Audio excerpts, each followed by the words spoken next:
sëriñ bi maa lay siyaar waaw man la Mbaye Babs man la Aly Ngouille Ndiaye booleel waa waaw léegi daf ma jox 3 millions mu wax ma boo ko defalee daal ba mu nekk candidat APR waaw incha allah xëcc ñi sax mu dolli yeneen 3 millions muy 6 mais daal daf ma wax ne waaw na nga def tout daal ba xam nga tabba ko daal mu nekk candidat APR quoi waaye.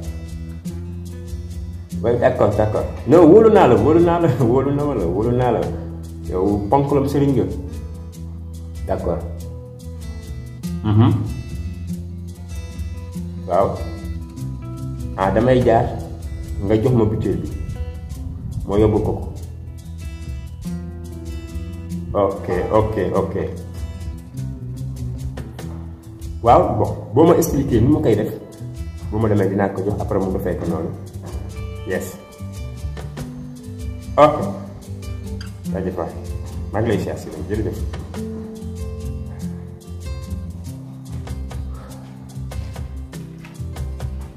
dinaa naru yu mel ni ay courtier yi affaire yi boo si nekkee courtier wax yow xaalis bu wax taal xëy na bu ma jegee si Aly Ngouille Ndiaye dem si Abdoulaye Daouda Diallo ma boole ak sëriñ butéelam boobu ku mu ko mas a jox rek loo xëcc ñëw na.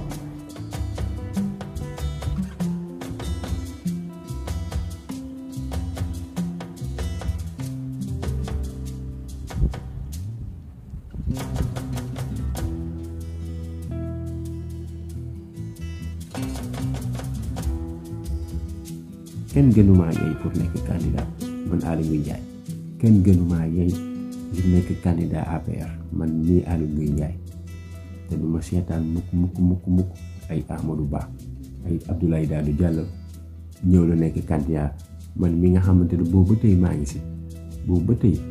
ma quartier ma gox dama ko gagné Amadou Ba gagnéwul parcelle ba pare bëgg jiite parti bi loolu du ma ko nangu. li ma sëriñ bi wax di dama ko def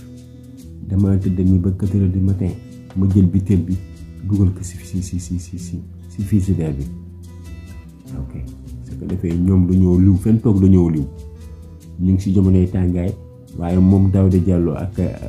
Abdoulaye Daouda Diallo ak Amadou Ba fenn toog ñu la liw waaw soobee yàlla candidat bi moom soobee yàlla